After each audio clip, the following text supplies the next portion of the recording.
Bonjour à tous, aujourd'hui je suis à Eclipse 14, c'est bien ça, c'est Eclipse 14 hein, Gaël? Oui, je crois. Moi, c'est la première fois que je viens, donc.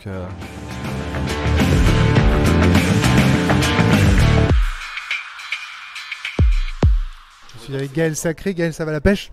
Ça va, super, super. Alors qu'est-ce que tu viens présenter là?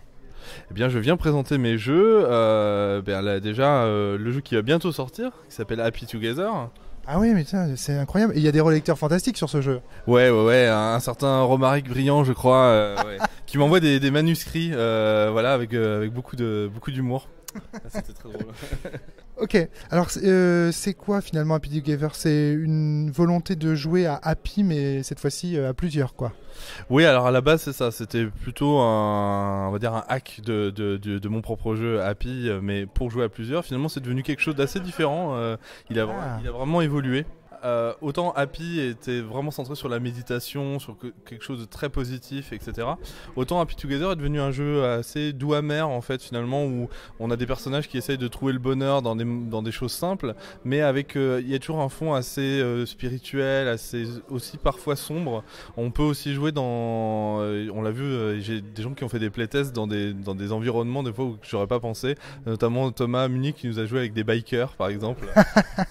Donc voilà, il y a moyen de faire des choses extrêmement intéressantes où en fait on se retrouve finalement avec des personnages un petit peu paumés dans la vie j'ai ajouté aussi un petit élément qui s'appelle la quête, qui est une sorte de quête spirituelle qu'ont les personnages, qui est aussi inspiré du développement personnel et qui ajoute énormément de profondeur au jeu, et qui fait que on a comme ça un petit peu des âmes errantes qui se rencontrent, qui essayent de trouver leur chemin qui essayent de trouver un petit peu leur place dans le monde quoi. Ça, Happy c'était un jeu un petit peu feel good, et puis là finalement, même en juger par la couverture, qui est assez une photographie en fait d'une ville au crépuscule, c'est un peu Happy by Night quoi finalement, Happy Together j'ai l'impression.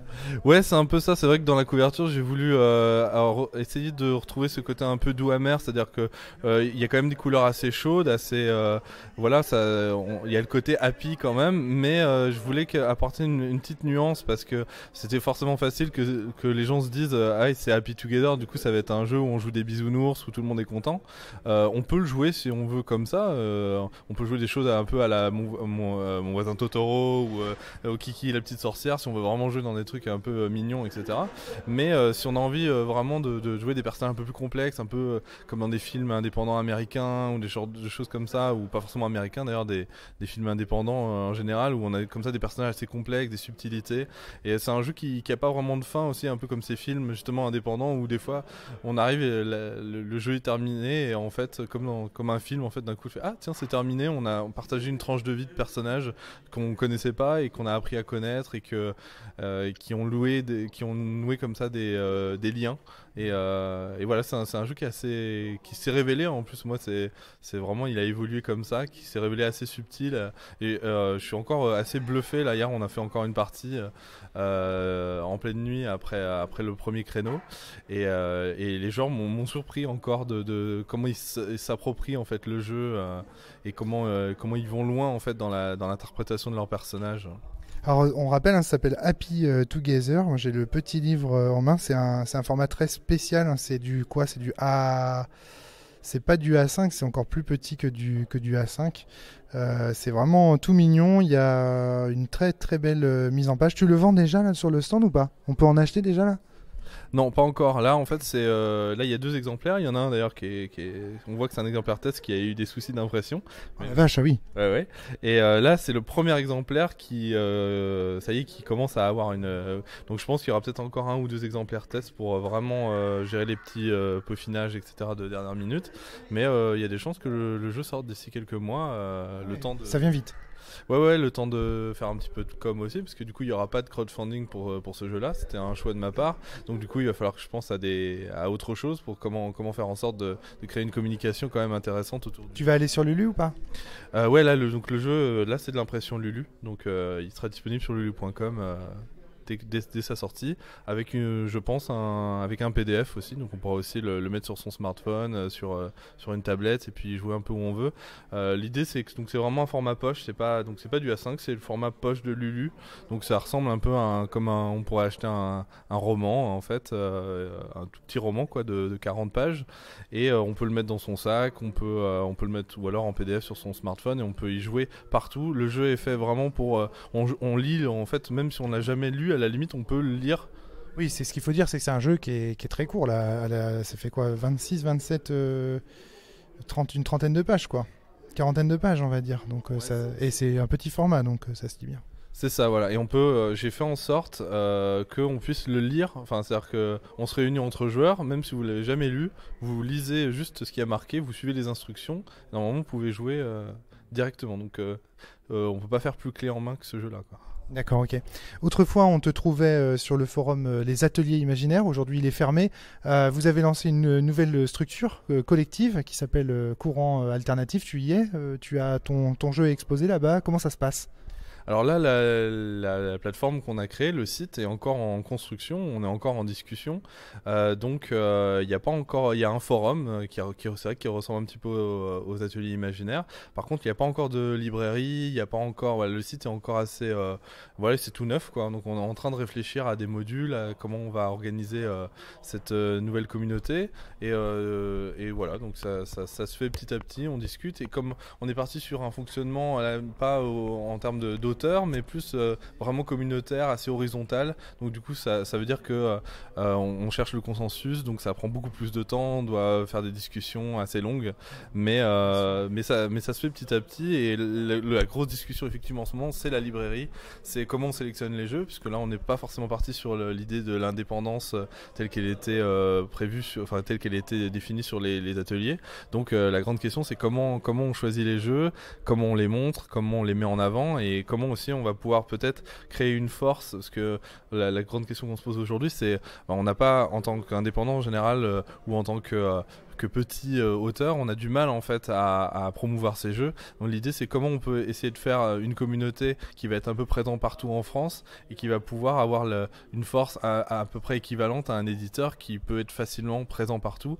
Donc on réfléchit à un système par exemple communautaire où en fait tout le monde, par exemple moi par exemple là je viens, là aujourd'hui je présente que mes jeux, mais on pourrait imaginer par exemple que en fait je présenterais tous les jeux des courants alternatifs, ceux qu'on aurait sélectionnés, et quelqu'un d'autre au bout de la France pourrait faire la même chose, et du coup mon jeu il serait potentiellement partout en France, et les jeux des autres aussi. Donc on réfléchit à ce mode de fonctionnement, mais pour l'instant c'est encore Et c'était un peu ce qui se passait aussi avec les ateliers, mais c'était très informel. Là ce que vous voulez c'est vraiment formaliser pour en faire presque, j'allais dire, un éditeur collectif finalement.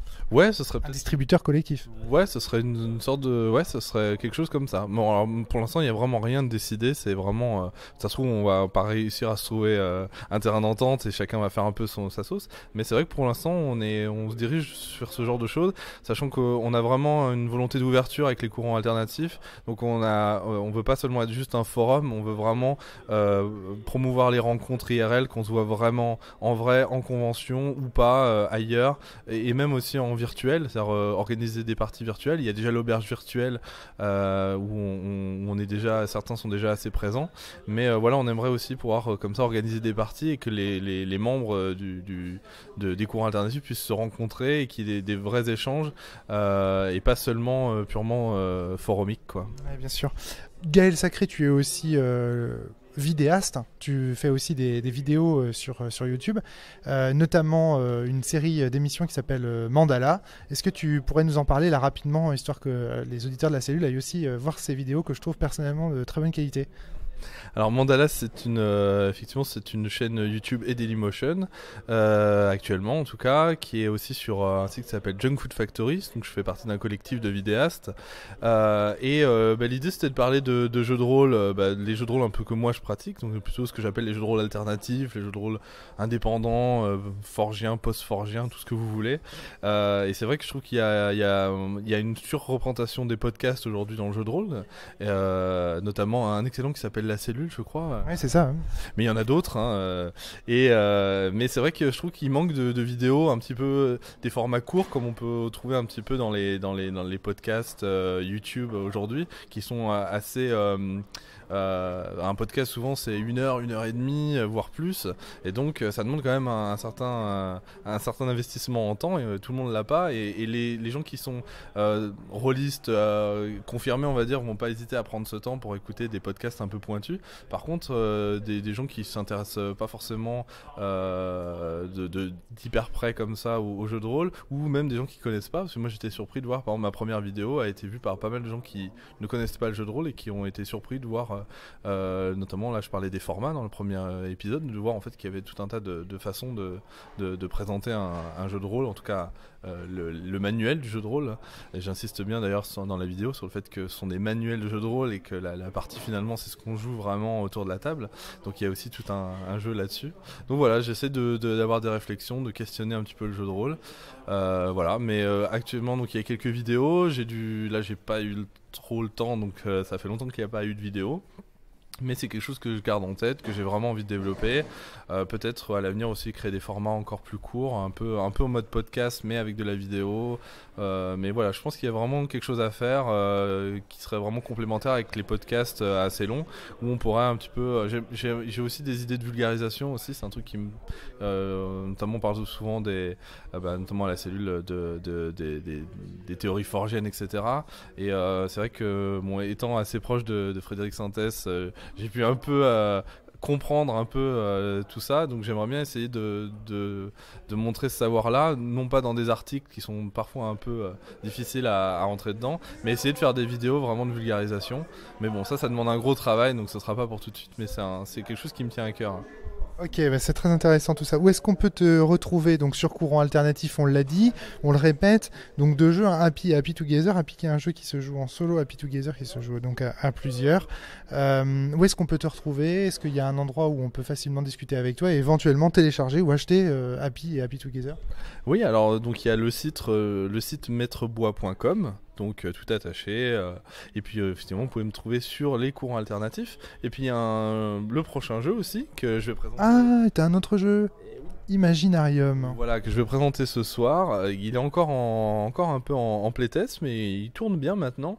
Donc c'est un jeu dans lequel on joue des enfants qui vont être plongés dans un monde imaginaire, un peu à la Narnia ou la Peter Pan, et qui vont se confronter en fait à leur peur et notamment à leur traumatisme sous forme symbolique, avec des créatures fantastiques, avec notamment un némésis. Chaque personnage va avoir ce qu'on appelle un némésis, c'est une sorte de figure, soit paternelle, maternelle, qui va représenter un petit peu ce traumatisme et comment on va arriver à s'en dépêtrer pour pouvoir revenir dans le monde réel, sans quoi on pourrait rester bloqué dans le monde de symphonie, ça s'appelle comme ça.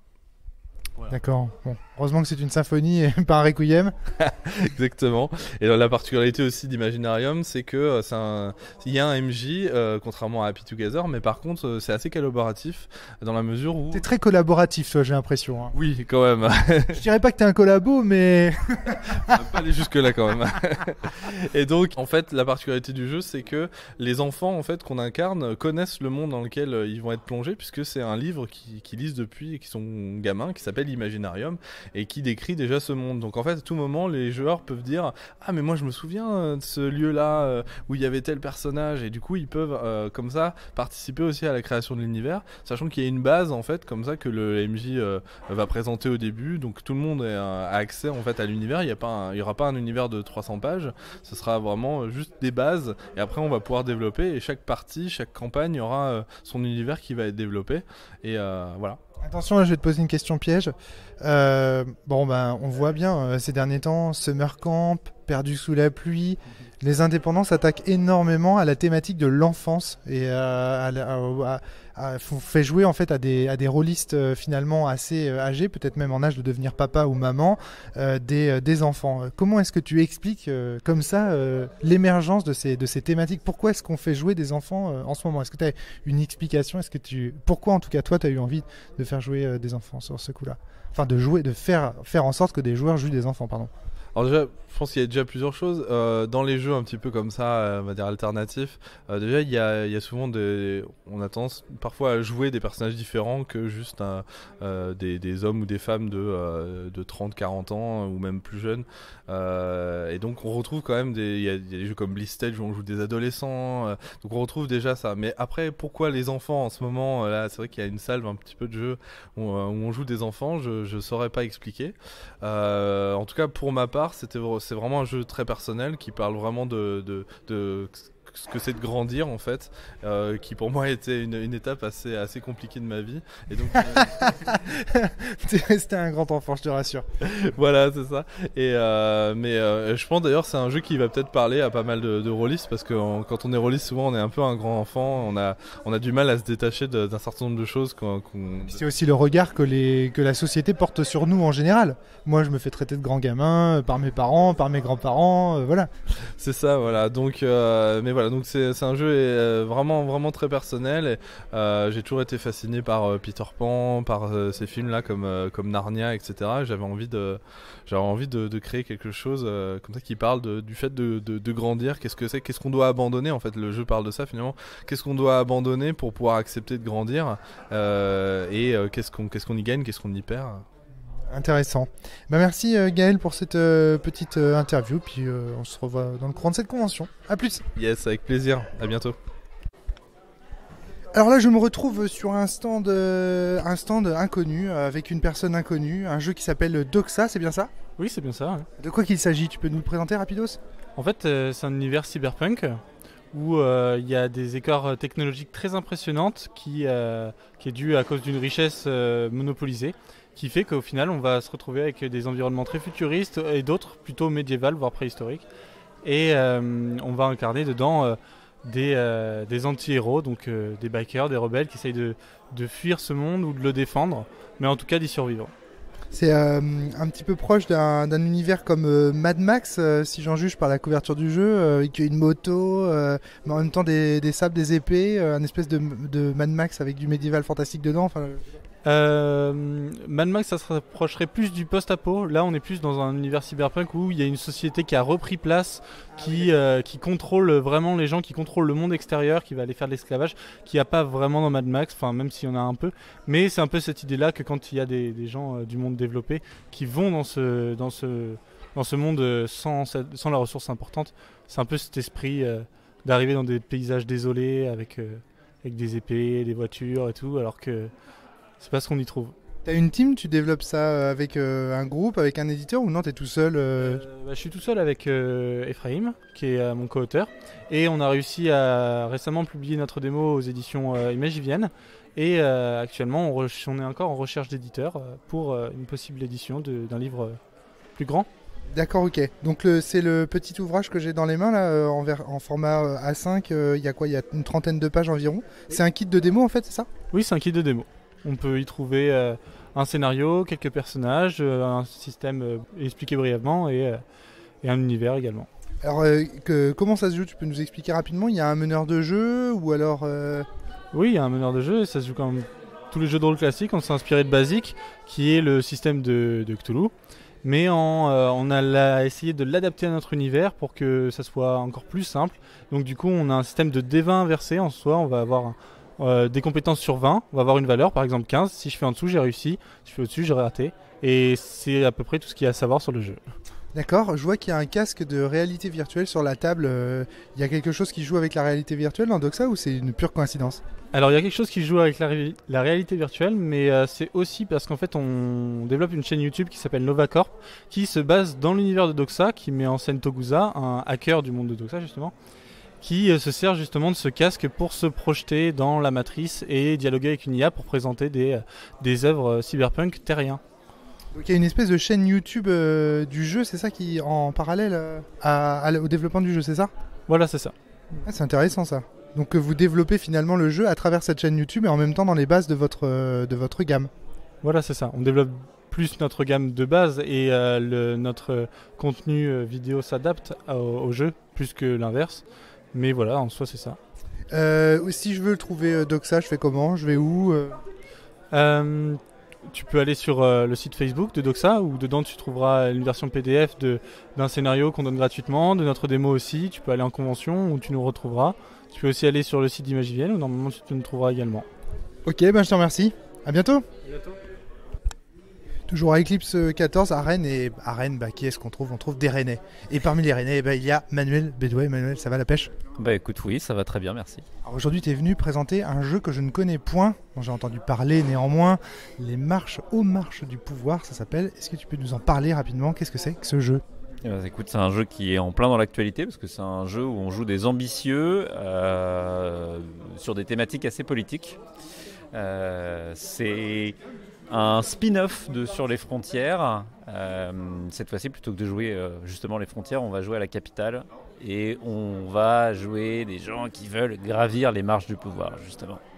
Alors un des points d'originalité de ce jeu, moi quand je l'avais vu déjà, c'était à Equinox l'année dernière que je l'avais vu, c'est qu'il est en format gigantesque. C'est quoi? C'est du A3, c'est ça? Non, c'est plus que du A3 même. Ouais, le A3 c'est trop petit. Cher ami, c'est du A1, ça fait 85 cm par 60. C'est du A1 ça, putain, vache. Donc ça fait une affiche recto verso, avec d'un côté les règles du jeu, et de l'autre côté un plan de la capitale qui va servir un peu de tapis de jeu plus que de plateau, et puis un peu de mémo puisqu'on retrouve dessus ce qu'on appelle dans le jeu les icônes, c'est-à-dire les factions, les lieux, les personnages importants de la capitale que vont croiser les ambitieux des joueurs. Alors ça c'est génial, c'est-à-dire qu'en fait moins que une affiche, moi je parlerais plutôt de cartes, c'est une carte en fait qu'on achète et derrière la carte on trouve les règles du jeu, on va pouvoir jouer sur la carte. C'est vraiment du jeu de rôle, tu l'as pas encore précisé, c'est pas du jeu de plateau. Non, c'est vraiment du jeu de rôle. Alors il y a des gens qui disent que c'est pas du jeu de rôle parce que c'est un jeu sans meneur et qui se joue avec des dominos, mais c'est quand même du jeu de rôle. Je puise mes inspirations dans des trucs comme Fiasco, comme Remember Tomorrow, comme d'autres, tu sais, tous ces gens qui font des jeux bizarres, je les regarde faire et puis je leur dis oh là là, il y a des bonnes idées. J'essaye de bricoler autour de ça, et puis je me suis lancé plusieurs défis créatifs. Il y avait effectivement le format et puis le fait d'utiliser des dominos, qui est un objet ludique que je trouve intéressant, avec lesquels on peut faire plein de choses, qui pour moi collait bien avec des thématiques politiques. Pour des raisons que je trouve que ça marche bien ensemble. Ouais, c'est un des symboles de l'effet boule de neige, quoi. Tu lances un domino et les conséquences défilent, tu sais, le fameux jeu où tu poses des dominos debout. C'est ça. Alors pour un jeu politique, on aurait pu faire aussi des châteaux de cartes, mais c'était quand même très très compliqué. Mais avec des dominos, on peut faire des choses, et on peut faire tellement de choses que ça a été pour moi le truc le plus compliqué pendant la conception du jeu, que de décider ce que je n'allais pas faire avec. Mais du coup c'est bien parce que ça me laisse quand même une réserve de potentiellement pas mal d'autres jeux avec des dominos. Donc si vous aimez bien mes jeux, achetez une boîte de dominos, vous allez pouvoir la rentabiliser. D'accord. Alors moi c'est comme ça que j'en avais entendu parler. Parce que du coup comme moi j'utilise des échecs pour faire du jeu, des cartes à jouer traditionnelles pour faire du jeu, on m'avait dit ah mais figure-toi que tu pourras pas utiliser les dominos, le créneau est pris par Manuel. Alors non, parce que il y a déjà plein de jeux qui utilisent des dés. Je pense qu'il peut y avoir plein de jeux qui utilisent des plateaux d'échecs ou des cartes ou des dominos. C'est ça. Il y a des choses très différentes à faire avec, mais effectivement c'est un truc qui est intéressant que les concepteurs de jeux vidéo ont compris depuis longtemps, c'est que l'interface, le contrôleur, c'est comme ça qu'on appelle ça en jeu vidéo, la manette, clavier ou autre, ça a un impact fort sur le jeu. C'est pas pour rien que la Wii est ce qu'elle est, c'est parce que son contrôleur c'est un contrôleur à mouvement, ça change plein de choses. En jeu de rôle j'ai l'impression qu'on a mis un peu plus de temps à réfléchir là-dessus, et qu'effectivement quand on fait de raid avec du Jenga, on propose plus les mêmes expériences de jeu, et c'est le contrôleur, c'est la façon dont on interagit avec l'histoire du jeu qui change la relation qu'on a à ce jeu. Voilà. Est-ce que c'est pas parce que le jeu de rôle, justement, une de ses marques de fabrique, c'était justement à une époque de n'utiliser rien d'autre comme matériel qu'une feuille de papier, un crayon et des dés. Pendant très longtemps, c'était de l'ADN du jeu de rôle que justement de ne pas vendre de matériel, tu vois ce que je veux dire? C'est peut-être pour ça. Mais je suis d'accord avec toi, hein. Bien sûr, c'est pas moi qui vais te dire le contraire. Mais en même temps, depuis le début du jeu de rôle, on utilise des dés chelous, quoi. Enfin, je veux dire, pourquoi est-ce qu'on n'en est pas resté juste au D6? C'est en soi, on trouve tout à fait normal en jeu de rôle d'utiliser des dés à 20 faces, mais on trouve bizarre d'utiliser des dominos. Faut quand même être drôlement tuyauté pour penser ça. Je trouve ça on trouve plus ça trop bizarre d'utiliser du matériel maintenant dans le jeu de rôle. Je trouve que ça commence à se démocratiser, les jeux avec du matériel. Regarde, avec les crowdfunding notamment fait par Sans Détour, où ils vendent énormément de matériel dans leur campagne, des cartes qui symbolisent des personnages et compagnie. Ça se fait de plus en plus quand même. Regarde Shan Renaissance, t'as un jeu de cartes. C'est toujours un peu des aides de jeu, c'est pas au centre de l'expérience de gameplay. Tu as raison. il y a toujours des dés quelque part, très souvent en tout cas. C'est toujours un truc un peu en plus qui va servir dans un cadre spécifique. Moi, quand je dis mon jeu, son système de résolution, il est à base de dominos, une des réponses que j'ai régulièrement, c'est ah ouais, le prochain, tu le fais avec des Mikado. Enfin, il y a un côté un peu gadget, quoi. Alors que, en réalité, c'est plus inhabituel, et je l'entends bien, mais c'est pas plus con que d'utiliser des dés à 20 faces, ou à 12 faces, ou à 4 faces. Le D4, c'est quand même une idée très très étrange, ne serait-ce que parce qu'il roule très très mal. En fait, ce que tu dis là, c'est que finalement, les cartes et les accessoires qui sont donnés dans les jeux de rôle traditionnels en général, comme on a dit tout à l'heure, donc comme j'ai dit tout à l'heure, Shan Renaissance, Sans détour et compagnie, finalement les cartes, les enlever ou les ajouter, ça n'a pas beaucoup d'impact sur l'expérience. Alors que toi, jouer à ton jeu sans domino, ça n'a juste pas de sens. Bah ça marche pas, voilà, mais comme jouer à... Alors il y a eu des choses qui ont été tentées, il me semble que c'était sur Dragonlance, où on avait un système de résolution à base de cartes, et effectivement, les cartes, ça implique des notions de choix, des notions de finitude, c'est pas la même façon de jouer. À un moment, l'interface, la changer, c'est intéressant si ça change la façon de jouer. Avec les dominos, moi j'ai utilisé le fait qu'on a 2 valeurs par domino, systématiquement, et ça permet de faire des choses intéressantes sur la création de personnages, sur le déroulement de partie. Et puis il y a 7 valeurs dans les dominos, ça va de 0 à 6. En plus, les dominos, c'est rigolo, ça ressemble quand même à des D6 au niveau du marquage. Mais il y a 7 valeurs au lieu de 6, donc j'ai 7 thématiques avec à chaque fois des déclinaisons. Ça me structure le jeu, quoi. Le jeu, il est structuré autour de cette mécanique, l'univers, il est structuré avec. Tout ça est fait pour aller ensemble. De toute façon, c'est sûr, on le testera à la cellule, donc on aura l'occasion d'en reparler de ce jeu. Il est encore une fois indépendant. J'imagine que c'est toi-même qui édite ce jeu. Est-ce que tu passes par un crowdfunding cette fois-ci ? Alors oui, parce que jusqu'ici, je suis passé par de l'impression à la demande via lulu.com, mais lulu.com ne fait pas de A1, encore moins en recto verso. Donc il a fallu changer un petit peu son fusil d'épaule. Pour plein de raisons, notamment le fait qu'il me fallait des sous en avance pour imprimer les exemplaires. Je passe par un financement participatif, parce que du coup ça paye les impressions, ça me permet de payer aussi assez rapidement, même s'il est payé de toute façon, mais ça me permet de récupérer des fonds pour payer Grumpf qui a fait les illustrations, parce que comme c'est un spin-off de Sur les frontières, on essaie de garder un petit peu le même univers graphique quand même. Et puis ça me sert aussi à payer... on va dire de l'emballage. C'est un objet un peu particulier. J'ai envie qu'il soit dans un emballage qui mette en valeur cette notion de bel objet. Donc voilà, c'est tout ça, plus les envois évidemment, la prise, le pourcentage de Ulule et compagnie. Donc ouais, il y a un financement qui est en cours. Il a été lancé fin mars, le 23 mars si je dis pas de bêtises. Oui, donc là on est en cours, parce que la diffusion de cette interview sera tout de suite après ou quasiment la semaine prochaine. Et ça veut dire qu'il doit rester 2-3 semaines pour participer au financement. Au jour où on l'enregistre, on a 90% sur la somme initiale. Il y a quelques paliers, oui j'ai mis des paliers. Il y a une aide de jeu avec des cartes qui servent de mémo. J'ai des protos qui sont présents sur le stand de Eclipse. Ça ressemble à des tarots un petit peu. Et puis il y en a 21 comme dans un tarot, c'est ça qui est bien fait, qui servent en même temps de mémo pour les joueurs. Il y a le 3e jeu de la série qui s'appelle Monstre, qui est un mini jeu de rôle grandeur nature qui se joue à 2, avec des mécaniques qui cette fois-ci sont inspirées de Ni Oui Ni Non et de Colin Maillard.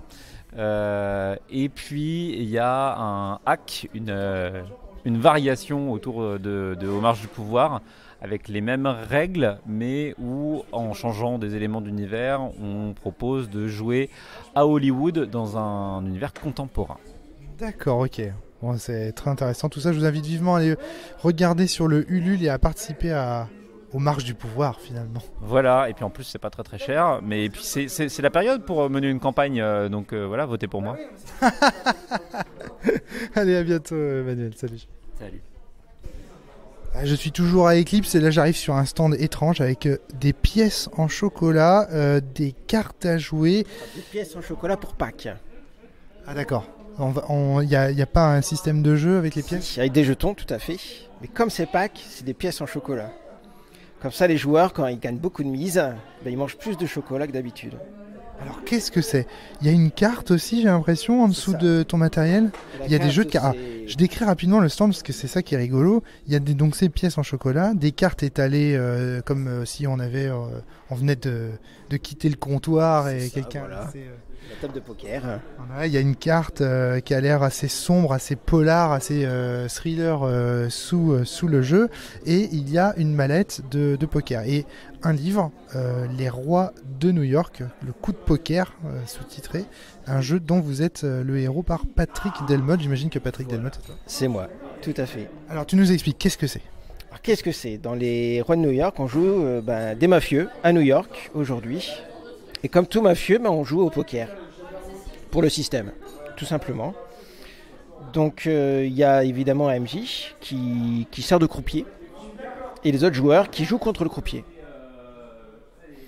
Donc les joueurs ont des jetons pour miser. Alors ça c'est intéressant, c'est un poker dans lequel on joue contre un croupier. C'est ça. Bon, dans le jeu, on l'appelle le meneur, mais sinon, pour faire un truc similaire, ça fait un croupier. Et donc, les joueurs ont des jetons, le meneur a ses propres jetons, qui sont identiques, d'accord ? Ouais. Et il joue. Et puis, à un moment, il y a quelqu'un qui dit quelque chose qu'il ne faut pas. Par exemple, le meneur, il n'est pas d'accord. D'accord. Donc, il dit, fais un tirage D'accord. pour voir si ça marche. Ouais. Le joueur fait son tirage selon sa caractéristique. Ouais. Donc, s'il a combat à 3, il tire que 3 cartes, par exemple. D'accord, ouais. S'il a 5, il tire 5 cartes. Si dans ces 5 cartes, il y a une combinaison comme une paire, il gagne, D'accord. tout simplement. Par contre, moi, le croupier, le meneur, je peux dire, non, je suis pas d'accord, et je mise un petit jeton. Et du coup, le joueur, il peut dire, écoute, moi, je suis pour un coup de poker. D'où le sous-titre, coup de poker. Coup de poker, d'accord. C'est une mécanique de jeu, en fait. C'est ça. Et là, le meneur, il dit, bon, écoute, je suis d'accord pour le coup de poker, je te suis. Et là, on fait un Texas Hold'em. Le Texas Hold'em, c'est on a des cartes à l'envers. Alors dans les Rois de New York, on n'a pas de point de vue, on a des points de chance. On en a 5 au début, tout le monde en a 5. Et donc, on va mettre les 5 cartes. Le joueur a toujours ses cartes qu'il a pris au début. Et le meneur, chaque tour, il va dévoiler une carte pour demander si le joueur a une bonne combinaison. D'accord. Sachant que là, maintenant, il faut un brelan. Une paire, c'est plus suffisant, il faut un brelan. Et donc, au fur et à mesure, il peut dire « je me couche » ou « je continue ». S'il se couche, il a raté. Mais au moins, il prend pas de perte de chance, il prend pas de dégradation. Mais au moins, c'est raté pour lui. S'il continue jusqu'au bout et qu'il gagne, l'action est réussie. Par contre, ça peut être à coup de chance. Du coup, il perd de la chance. Ou alors, il se fatigue. Du coup, il a des points de dégradation. D'accord. Et la fiction se passe autour d'une partie de poker dans ton jeu ? À la façon du Kid de Cincinnati ou tu connais ce film? Non, pas du tout. Ça c'est génial. Alors là, si tu aimes le poker, si tu aimes ce genre d'ambiance, je te conseille le Kid de Cincinnati. C'est un film avec Steve McQueen. Ouais. C'est fantastique. Ouais. Ah vraiment. Si tu aimes les cartes, si tu aimes le poker, il faut vraiment que tu le regardes. C'est fantastique. Et j'invite tous les auditeurs à regarder ce film de toute façon. Même si vous n'aimez pas le poker, ça vous donnera envie d'y jouer. C'est extraordinaire. Donc non, l'action va aussi pouvoir se passer ailleurs qu'autour de la table de poker. Le poker est là finalement pour résoudre l'action. Le poker est là uniquement pour résoudre. Voilà. Les joueurs, par exemple, ils vont devoir pas dévaliser, juste mettre sous protection des diamants. D'accord. Malheureusement, le système d'alarme est en panne.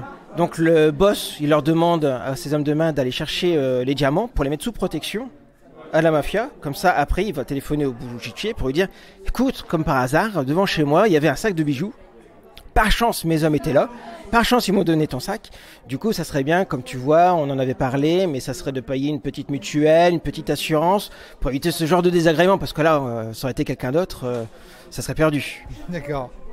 C'est des petites choses comme ça. Ou alors, des petits éléments, mais qui vont créer du jeu finalement entre les gens, etc.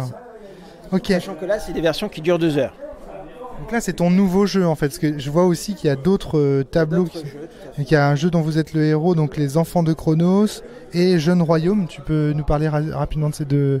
Alors, Les Enfants de Chronos, on joue des super agents du futur, d'accord? Alors, du futur proche en 2040, qui ont été génétiquement créés pour se déplacer dans le temps. C'est des bébés éprouvettes.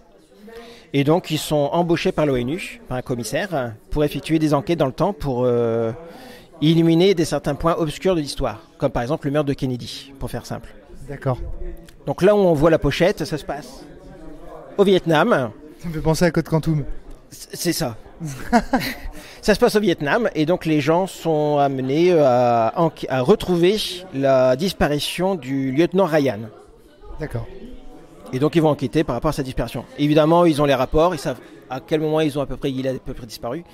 Donc le but, c'est de savoir pourquoi il a disparu, comment ça s'est passé, etc. Et ensuite de faire un rapport au commissaire de l'ONU. D'accord, ok. Donc ils ont des cyber, etc. pour amener à bien le... Là, pas de système de jeu de cartes. Non, c'est du dé simple. D'accord.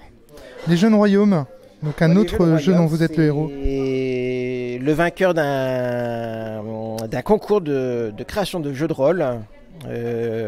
C'était une nouvelle soupe, vieux pot, quelque chose comme ça. Vieux pot, nouvelle soupe, oui, je me souviens de ce truc. Et bref, Jeunes Royaumes, c'est les Stormbringer. Donc remis au goût du jour avec le système Apocalypse. D'accord, ok. Donc ça s'appelle un jeu dont vous êtes le héros. Donc en fait c'est ta gamme, c'est ça, c'est une gamme de bouquins. C'est ça. Et donc c'est auto-édité, tu es indépendant ? Indépendant, tout à fait, auto-édition. Enfin pour l'instant c'est juste de la démonstration. Il n'y a pas de vente encore, tout est librement téléchargeable sur mon site. Donc on peut d'ores et déjà télécharger les PDF de tes jeux là. Voilà, tout à fait. D'accord. Le but c'est de faire les 3C, c'est du Creative Commons, librement téléchargeable. On en fait après ce qu'on veut, ça je m'en fous. 3C c'est quoi, Café Club Caca, c'est ça, non? Ouais, c'est ça. Non, c'est autre chose je crois. Creative Commons, c'est ça? Oui, Creative, c'est on prend, on échange librement comme on veut. On le modifie pas, on peut faire des ajouts. D'accord. Par contre, on laisse le crédit à la personne qui a créé le jeu à l'origine. D'accord. Voilà. Normalement, il n'y a pas de vente, mais moi, de la vente, je m'en fous. Le mec, il veut faire de la thune sur mes jeux, il se fait de la thune, c'est pas grave. Moi, mon but, c'est vraiment de diffuser le jeu de rôle et donc de faire des jeux de rôle accessibles au plus grand nombre. Donc, c'est pour ça que j'ai fait un système poker. Je fais des systèmes de 2 heures de jeu, pas des longs systèmes de 6 heures, etc. Voilà. Il y a une entreprise de vulgarisation en fait du jeu de rôle derrière ton travail. C'est ça, voilà. En explorant aussi des thématiques très cinématographiques ou de séries, comme on l'a vu dans la présentation. Voilà. Ben, je te remercie Patrick. Je vois d'autres jeux, t'as d'autres choses à présenter. Nous Zombies, là, c'est quoi? Donc dans Nous Zombies, on joue des zombies. D'accord. Mais comme on peut voir sur l'affiche, à gauche, on a des zombies. Un peu comme à l'époque où il y avait des juifs qui étaient Oui, j'ai l'impression que c'est métaphorique. Voilà, c'est ça. C'est la métaphorique du zombie classique, de toute façon, où c'est le merchandising. Là, c'est plutôt le peuple juif ou le peuple noir, etc., qui sont rattrapés par ceux qui ne sont pas comme eux et qui veulent les mettre dans des coins, etc. Donc là, c'est des zombies intelligents et non pas des zombies bêtes. C'est intéressant, ok. Donc à travers une thématique un peu pulp, un peu populaire, t'abordes comme ça, petit sujet au passage, quoi. Voilà. La déportation, tout ça. Bon, ça va, tout va bien. Voilà. Ah, c'est cool. Donc, pareil, ça se passe de nos jours. Ça a l'air intéressant. Donc voilà, je vais prendre une de tes cartes là, Delmotte Patrick. Moi, je te connaissais sous le pseudonyme de Frog Eater. Ah oui, c'est ça. wayofthefrogeaters.com. Donc voilà, j'invite les auditeurs à s'y rendre. Merci Patrick, à bientôt. Merci à toi. Au revoir. Ok, là j'arrive sur le stand d'un jeu qui s'appelle Complot, sous-titre La guerre des ombres. Et si c'était vous qui tiriez les ficelles? Garrick, tu es l'auteur de ce jeu. Qui es-tu Garrick et qu'est-ce que c'est que ce jeu? Alors, donc moi je suis un rôliste depuis plusieurs années. Je découvre un peu tout ce qui est théorie du jeu de rôle depuis pas très longtemps, grâce au podcast de la cellule, en discutant avec des créateurs de jeux. Des créateurs fascinants. Des créateurs fascinants, bien sûr. Très intéressant, passionnant. Voilà. Autopromo. Exactement, autopromo. Je crois qu'on est en plein dedans là. C'est ça. Voilà. Alors donc Complot, c'est un peu un jeu de rôle que j'ai créé un jour en me disant il y a un style de jeu que j'ai encore jamais vu en jouant dans les jeux que je connais. Et j'ai envie de créer le jeu de rôle de mes rêves. C'est généralement comme ça que ça commence. C'est ça. Et donc, mon envie, c'était de faire un jeu de rôle où on laisse aux joueurs le pouvoir un peu d'influencer vraiment l'univers, presque de dire écoute MJ, ton scénar, je l'aime pas trop, j'ai mieux à te proposer que ce qui se passe. J'ai vraiment toute une intrigue à te proposer. J'ai envie de changer l'univers, j'ai envie de changer des choses. Donc, du coup, je me suis dit, je voudrais faire un jeu de rôle où les personnages ont le pouvoir vraiment d'influencer l'univers, d'influencer le scénario, autrement que j'ai influencé l'histoire parce que j'ai réussi à tuer le méchant. Là, j'ai réussi à changer l'histoire parce que j'ai réussi à prendre le contrôle d'un gouvernement parce que j'ai réussi à changer complètement un aspect de la société. Enfin, donc là, je parle vraiment d'un peu des extrêmes, des plus grandes conséquences. J'aurais peut-être expliqué un petit peu l'univers, le background. Vas-y, fais péter le background. Alors, donc, c'est un jeu de rôle, donc science-fiction, espionnage. J'adore l'illustration de couverture. Ah, eh bien, c'est un cadeau d'anniversaire de ma maman, ça lui fera très plaisir. J'adore. Voilà. Je trouve, elle pose tout de suite plein de questions. On sait pas où. Enfin, c'est très intéressant, je trouve. Bah. Ça fait penser, tu sais, aux vieilles illustrations, les toutes premières illustrations de Magic l'Assemblée. Oui, un petit peu, c'est vrai. Il y avait un côté artistique sur les cartes de Magic l'Assemblée qui a complètement disparu. Aujourd'hui, c'est vraiment devenu du travail d'illustration. On représente bêtement les créatures sans chercher finalement plus d'imagination que ça. Là, ça fait très onirique, ça donne envie en tout cas. C'est ça. Très froid aussi, la couleur froide. Je dirais pas que Complot est un jeu qui est vraiment onirique, mais c'est un jeu qui peut être vraiment vu de façon très froide. Tu sais, excuse-moi, tu sais, Chagall. Tu connais Chagall, le peintre Chagall? C'est un type dont ses tableaux en fait sont fourmis de petits trucs qui se baladent et tout. Ça me fait un peu penser à une partie de jeu de rôle, les tableaux de Chagall, parce qu'il y en a partout, ça part dans tous les sens. Tout le monde imagine un peu ce qu'il veut, tu vois. Et ben ça me fait penser un peu à ça, quoi. C'est du contenu fictionnel malléable en fait qu'elle a illustré là. C'est un peu ça. En fait. Elle m'a demandé qu'est-ce que tu veux comme illustration. Je lui ai dit bon, alors il y a un personnage clé de l'univers, il est un peu à la tête d'un immense empire politique, commercial, et je voudrais que tu me le représentes du haut d'un des buildings du haut d'un grand building, en train de regarder la ville, et on a l'impression que la ville c'est son domaine. Maintenant, exprime-toi. Et donc voilà, on obtient ça. Elle s'est dit j'ai envie de mettre ça comme bâtiment. Je dis vas-y, j'ai envie de faire ça. Et donc c'est comme ça qu'on. C'est vraiment sympa les tours qui twistent là.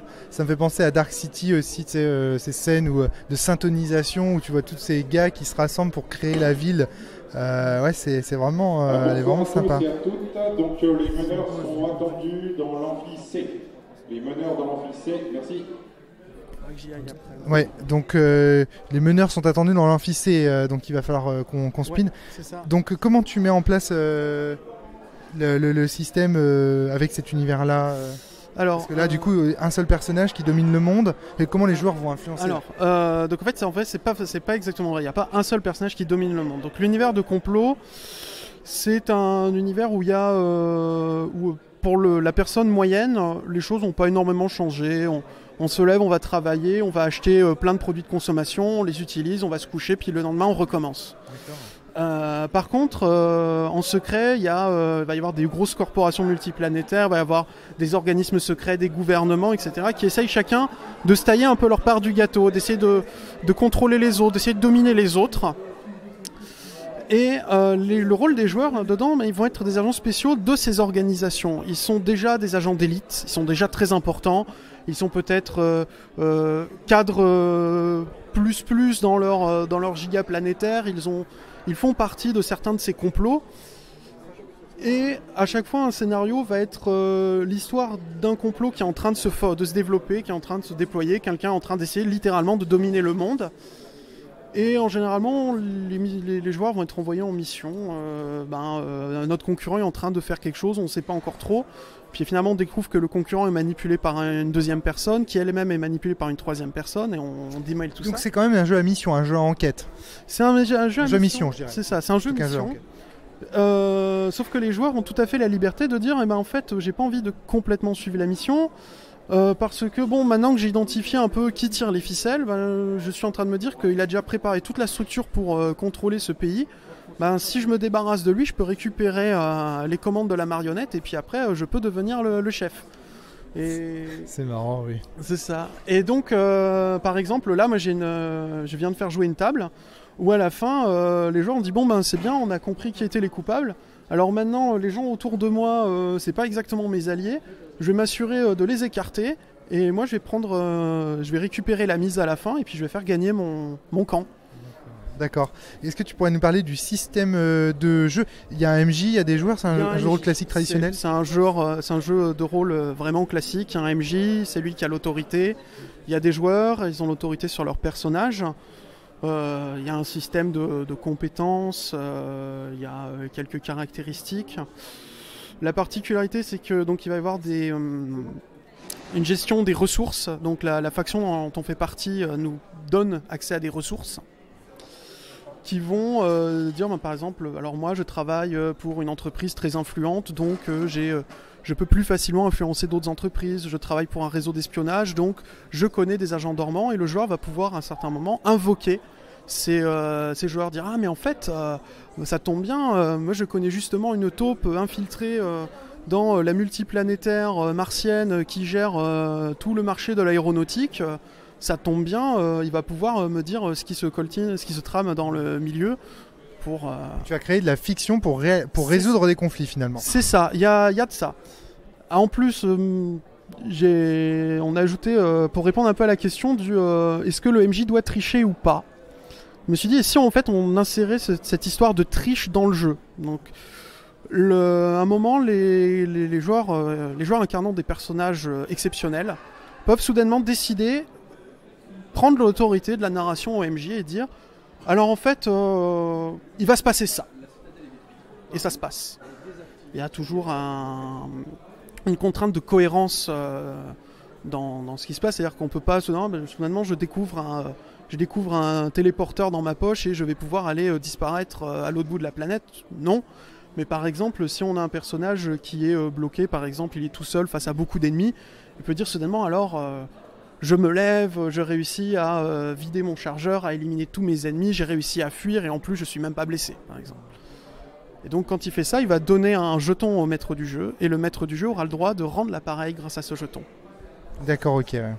Ça me fait penser un peu au système DK, tu sais, où tu prends des avantages, mais tu vas subir des crasses quoi, à long terme. C'est cela, mais là, il ne s'agit pas de donner des bonus ou des malus.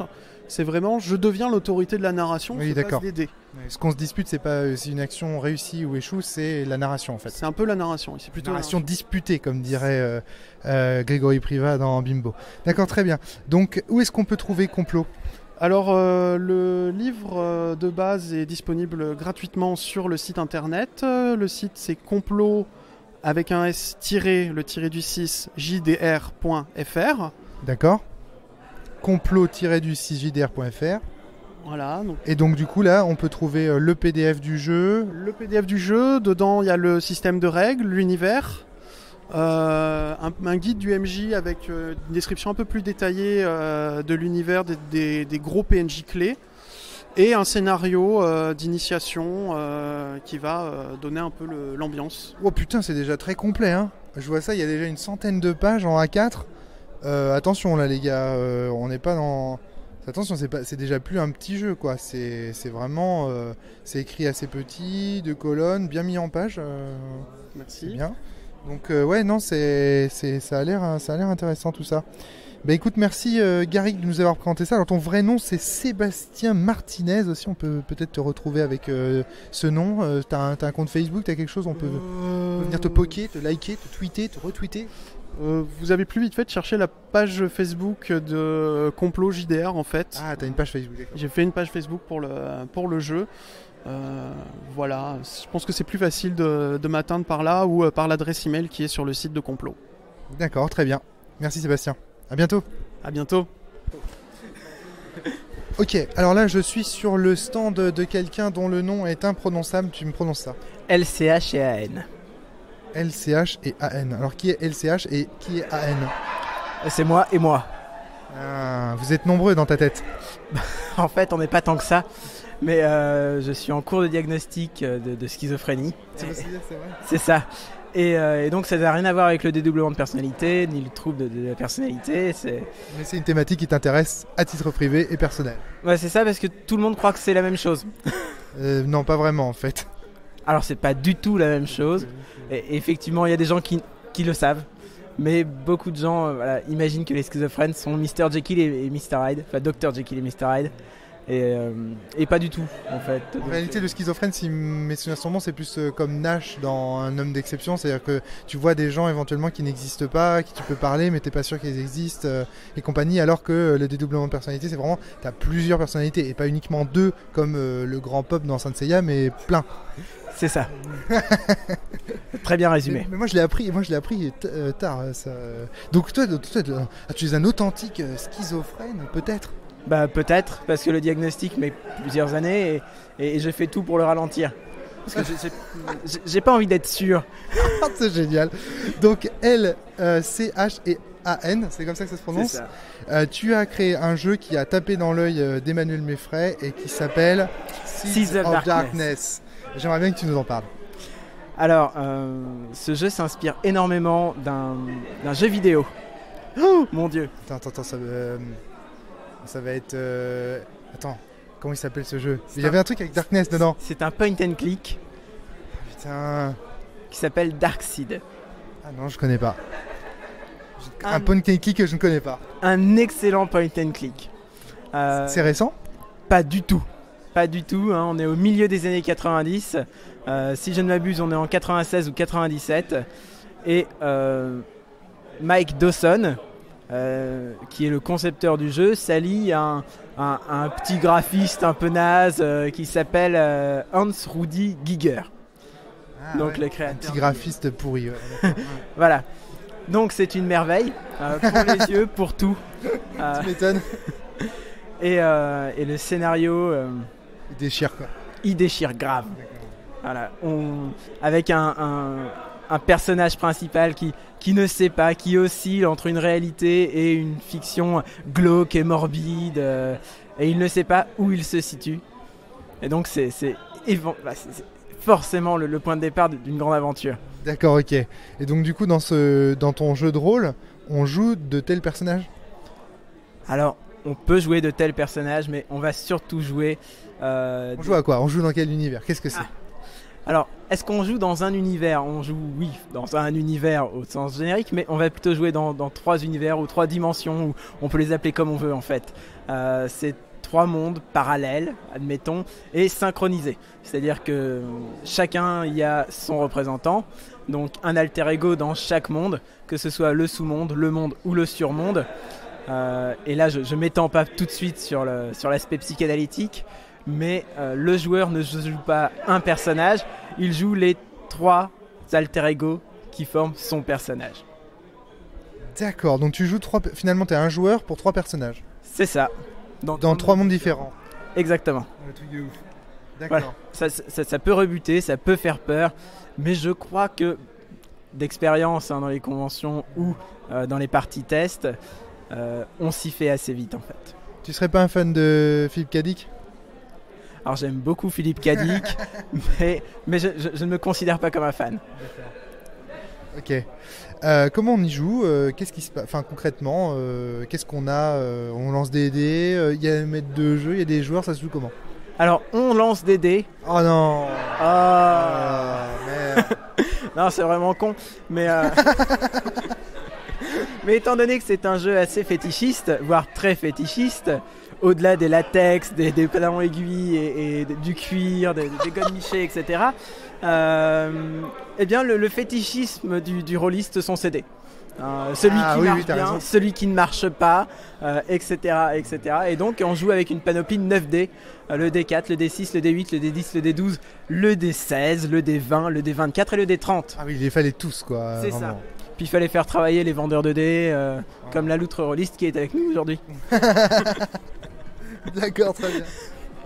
Alors ce n'est pas un placement de produit, on ne m'a pas payé, rien du tout. Hein. Mais voilà, et en même temps ça offrait une plage de différence entre les joueurs assez forte. D'accord. Puisque les caractéristiques dépendent du dé, mais avant de dépendre d'un dé, elles dépendent d'un mot, normalement. D'accord, ok. Ouais. J'ai une santé 2 fer, j'ai un tout petit dé, parce que le but est de faire 5 ou moins sur une difficulté moyenne. D'accord, ok. C'est un jeu avec un meneur de jeu, des joueurs ? Ouais, alors encore une fois, ça va être terrible, c'est nul. Il y a un meneur de jeu. Oh là là, vraiment. Mais pas tout le temps. Il y a certaines phases de jeu où où des éléments vont être mis sur des cartes. Les cartes distribuées aux joueurs, ce sont les rêves. Et il y a une carte qui ne correspond pas à un élément de la fiche de personnage du joueur dont on joue le rêve. Mais chaque joueur autour de la table et le meneur de jeu à son tour raconte une partie de ce rêve et doit y insérer ce qui est sur la carte. D'accord, ok. C'est édité comment? On le trouve où? Alors on ne le trouve pas, on ne le trouvera qu'en 2019 normalement si je ne prends pas de retard. Mais là mon jeu qui devrait être sorti en 2013 est toujours sur le four donc... Et on peut déjà le trouver en PDF quelque part? Il y a des hashcan qui traînent ou pas du tout? Pas encore. Normalement ça devait arriver pour cette convention. Donc je ne désespère pas de produire Mais en tout cas, tu le fais tester ici à Eclipse et on peut donc y participer. Emmanuel m'a dit en tout cas que tu lui avais tapé dans l'œil, que ton jeu lui avait tapé dans l'œil. Elle m'a dit est-ce qu'un jour on testera sur la cellule ou pas. Je pense qu'à mon avis, on va avoir un playtest ou quelque chose comme ça. Je ne sais pas si tu as fourni à Emmanuel de quoi jouer. Mais... Alors non, pas du tout. Mais il avait l'air d'être convaincu. Ouais, c'est l'essentiel. Bon, bah c'est bien. Mais j'avais déjà assuré que mon premier jeu, Astreman Majinelutai. Quoi? Tu peux répéter ça? Astreman Majinelutai. Astreman Majinelutai. C'est facile. Non, attends. Donc déjà, tu as un pseudo imprononçable, d'accord? Oui. Et là, tu es en train de nous faire un jeu avec un nom imprononçable? Oui, Comment tu comptes les vendre après? En fait, je ne compte pas les vendre. Idéalement, j'aimerais les donner, mais ça ne nourrit pas son âme. Non, pas vraiment. Mais en même temps, le jeu de rôle entier ne nourrit pas son âme. Moi, je suis plasticien à la base, et j'ai tellement peu de commandes que de toute façon, je suis magasinier dans une clinique. D'accord, ok. Voilà. Je comprends, je connais ça. D'accord, ok, très bien. Ouais, c'est intéressant. Sur ta carte, on trouve une adresse mail l.ch.a.n@hotmail.fr. Donc si vous voulez comme ça vous adresser à notre ami CH et Anne, je suis désolé, je vais faire vraiment beaucoup de mal avec ton pseudo. C'est pas grave, on peut le torturer autant qu'on veut, voilà. Puisque de toute façon ce n'est pas une vraie identité. Et donc je vois que tu habites à Caen. C'est pas une vraie identité. Je suis canet. T'es complètement barjot, je t'adore. Donc de toute façon tu habites à Caen, donc si vous habitez sur Caen ou si vous passez sur Caen, si on t'envoie un mail et qu'on veut faire un playtest... Il n'y a aucun souci. Ok, c'est cool. Je te remercie l'ami, et puis c'est moi à plus alors du coup. Salut. À bientôt.